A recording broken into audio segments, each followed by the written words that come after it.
right, everybody. I'm Zack Hall. I'm Ryan Bourgoin. Yeah, man. Nice to meet you. I mean, we've met, but like, I've never sat down and done a bona fide deck tech with a deck as cool as this. I mean, I can't take full, responsibility for it. I mean, there's some variants of this kind of floating around online. You can see them on YouTube, or people on Magic Online try to do it, and pick it up and tweak it and see how it goes. I know. I played a mono red deck like this, but it was like a prison deck. I had the bridges and the chalices and the blood ones. This is not really like that. This is more like an Urzatron big mana deck, right? Yeah, absolutely. I mean, it has all the same things that mono red tries to do with lockout pieces and just surprise factor. It's not really a prison deck that kind of comes out of the board. You'll see that in a second, but it's just big mana strategy that Tron usually tries to manage with lockout power. With Ugin just shuts out the game. An early Wurmcoil against like a burn deck or small creatures on turn 3 with natural Tron. Yeah, that's all right. It's just stupid. Tron does what Tron does. Just like typical Tron, you got the maps. Play Mind Stones to try to get your early curves. Certainly with trying to play as many mountains as I can squeeze in here to certainly get to the early game red mana.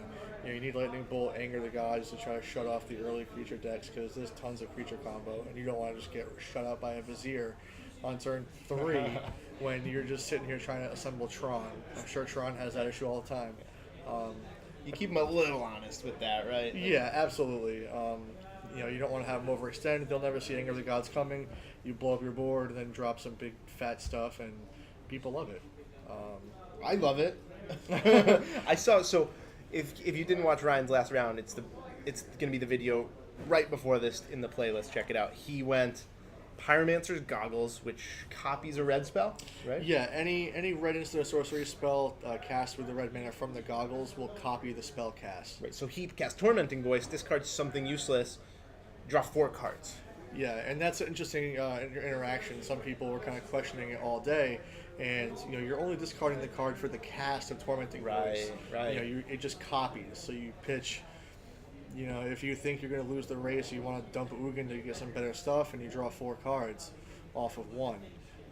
It's fantastic. Or also you get some big stuff, and you can actually Anger the Gods for 6, 2 bolts, kill 2 guys, or bolt someone for 6, or the win conditions, Blasphemous Act and Banefire'd over here. Now wait, back up. Blasphemous Act, the win condition. Hold on, let me read it. Yes. 13 damage to each creature. That's not a win condition. It certainly can be. When you play 4 copies of Stuffy Doll. Of course. Like Stuffy you do in Doll, Modern, Come into play, you choose your opponent. Whenever Stuffy Doll is dealt damage, it deals that much damage to that player, and it's indestructible. So when you're Blasphemous acting for 13 or 26 with Pyromancer's Goggles, your opponent is taking 26 damage to the face. Yes. And coincidentally, Stuffy Doll choosing a player does get a round Leyline of Sanctity, which is very unfortunate for those souls who think they're going to stop that with a Leyline. So you're a mono red deck that can get around Leyline of Sanctity pretty easily. Yes, That's it still shuts cool. off the Banefire'ds and bolting them in the mouth, but Stuffy Doll can kind of sneak around that. Now, going on to the sideboard a little bit, I mean, this is just like classic Tron. And by the way, you did Banefire'd for 20, X equals 20. It actually was 10 copy it. Yeah, you get Tron, and then the top deck, another tower, has 10 mana, plus the 1 from Pyromancer's Goggles. X is 10, 20 damage. Nice. Sorry. So we have our top 8 going, so we got to speed through this pretty quick. Just walk me through your sideboard choices and why you did it. Yeah, so sideboard choices, we got a 3rd copy of Wurmcoil Engine, because it's just a great card against, you'll get those fair creature matchups where they're going to side in their hate against Tron. You just want to hit your land drops and certainly get a Wurmcoil, shut them out. Great against control decks, they might take out removal, because they're not really going to have a lot of that stuff. It's come up before. And burn too, right? Yeah, absolutely burn. And also it's why I'm playing 2 copies of Trading Post. Kind of nicknamed as like the 4-mana artifact planeswalker. It does it all. It can make some chump blockers, discard some cards if you don't need them. And against burn, you're not going to need a lot. You just want to hit your land drops, discard dead cards to gain 4 life and keep them honest. You can pay a life and stick a blocker in front of them to try to keep them out of the way. You can kind of like lock them under their own Eidolon with Trading Post, huh? Yeah, they're not going to really be able to get through, and if they exhaust a lot of resources to try to potentially get through maybe a Wurmcoil Engine, or they'll bring in their artifact hate, sure, but I don't know. It's certainly a good catch-all for burn. other aggro decks, control decks, because you can just keep pumping out tokens to block for days. And also you can get items back too. You pay 1, sacrifice a creature, get back an artifact from your graveyard, or you can sacrifice an artifact and return a creature back from my hand. Hell so yeah. you can certainly just loop trading posts and Wurmcoil Engines and keep those creature decks really unhappy with That's you. awesome. And then, of course, right, you got the Blood Moon. Yeah, I mean, Blood Moon's a staple, but it's funny in this deck because, you know, I'm playing Tron, and people don't expect to see that from a Tron deck, but you'll probably win game 1 from surprise factor. Game 2, you bring in Blood Moon and just make sure to hit your land drops. You know, discard key things and Tormenting Voice. You know, just take advantage of the cheating with goggles and draw 4 cards. Even crack your exhibition maps and just get cards. You just need to keep hitting your land drops. The top of the curve is only 8.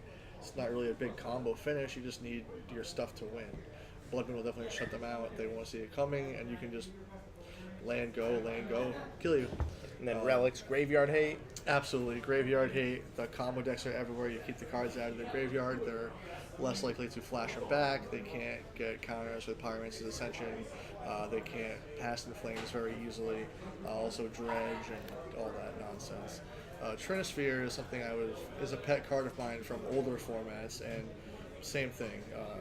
You know, the creature combo decks are annoying. The burn decks are annoying, and so are combo. And that's a great card that you can just turn 3 and stop their whole game plan. You're forcing burn to 1 spell a turn.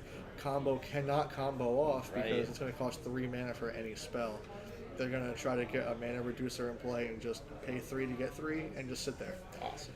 And then 1 all is dust for another catch-all. You know, when you know, you might not when want a third Ugin's not enough. When you don't want a third Ugin, but you want his effects. That's awesome, man. Well, if you want to check out the deck list, guys, we got to cut this short because we got our top 8 going. Stay tuned in the playlist. But this is Ryan. How do I pronounce it? Bourgoin? Bourgoin.